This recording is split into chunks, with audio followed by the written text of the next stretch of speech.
दोस्तों, भारतीय ट्रेन हर दिन लाखों लोगों को अपने गंतव्य तक पहुंचाती हैं और इन ट्रेनों को चलाने के लिए एक जो सबसे जरूरी चीज है वो है रेलवे ट्रैक यानी कि पटरी। क्या आपने कभी सोचा है कि ये रेल की पटरी कैसे बिछाई जाती है? दोस्तों, अगर ये रेल की पटरी ना हो तो ये ट्रेनें धरी की धरी रह जाएंगी।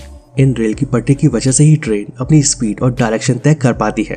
आपने देखा होगा कि दो पटरी बिछी होती है और ट्रेन उसके ऊपर से चलने लगती है, लेकिन देखने में आपको ये जितना आसान और सीधा साधा लगता है, असल में ये उतनी ही कॉम्प्लेक्स यानी कि जटिल प्रोसेस है। दोस्तों, पटरी बिछाने के लिए सबसे पहले सब ग्रिड को प्रिपेयर करने के लिए रोड मैप के हिसाब से रास्ते में आने वाली सभी चीजों को हटाया जाता है, जैसे कि पेड़, पौधे, पहाड़ या पानी वगैरह। वैसे अगर पानी की बात की जाए तो ये रेल की पटरी के लिए हमेशा ही सबसे खतरनाक रहता है, क्योंकि अगर किसी भी रेल ट्रैक पर पानी इकट्ठा होता रहे तो वो पटरी के लोड सहने की कैपेसिटी को कम कर देता है और जिससे इन पटरियों की खराब होने की पॉसिबिलिटीज काफी ज्यादा बढ़ जाती हैं।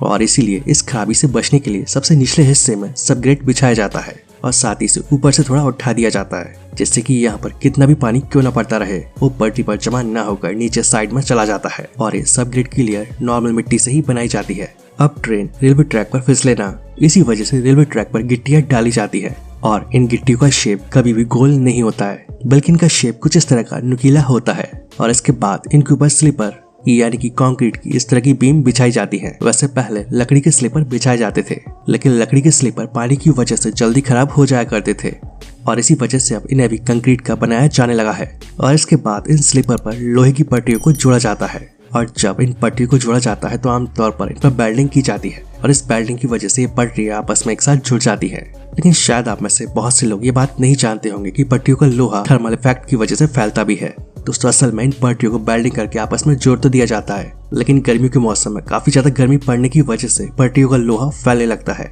तो अब अगर ये पटरियां पूरी तरह से जुड़ी रहेंगी और फिर ज्यादा गर्मी पड़ने की वजह से ये पटरियां फैलती है तो या तो ये पटरियां टेढ़ी हो जाएंगी या फिर इन पटरियों में क्रैक्स पड़ जाएंगे।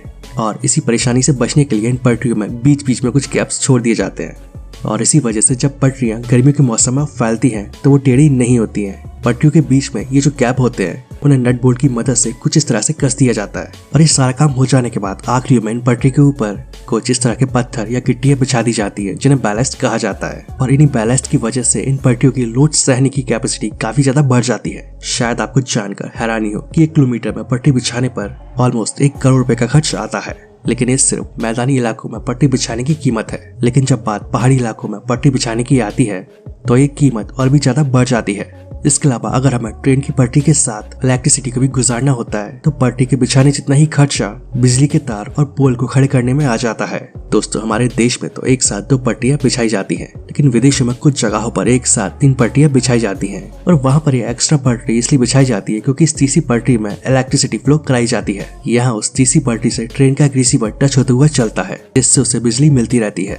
लेकिन हमारे देश भारत में ऐसा नहीं किया जाता है। ऐसा इसलिए क्योंकि अगर लोग गलती से इसके ऊपर चढ़ जाते हैं तो एक बड़ा हादसा हो सकता है। वैसे आपको बता दूं कि ट्रेन में पटरी बदलने के लिए कोई स्टीयरिंग नहीं होता है। ट्रेन वैसे ही चलती जाती है जैसी उसकी पटरी होती है। लेकिन जब ट्रेन को रास्ता बदलना होता है या पटरी बदलनी होती है तो ये काम कैसे किया जाता है और ट्रेन को ये कैसे पता चलता है कि इतने सारे ट्रैक में से उसे कौन से ट्रैक पर जाना है? बता दूं कि ट्रेन को पटरी बदलने की जरूरत सिर्फ बड़े स्टेशनों पर ही पड़ती है और ये काम पॉइंट्स और क्रॉसिंग के जरिए किया जाता है। जैसा कि आप यहाँ देख सकते हैं कि 2 बाहरी ट्रैक के अलावा इनके बीच में 2 नुकीली पटरियां भी मौजूद हैं। इन्हें स्विच रेल कहा जाता है और ये स्विच रेल दोनों तरफ से कनेक्ट रहती हैं। ये दोनों आपस में कनेक्ट रहती है और ये दोनों एक साथ चलती है और यहाँ कभी बाईं स्विच रेल बाहरी ट्रैक से चिपकी होती है तो कभी दाईं स्विच रेल।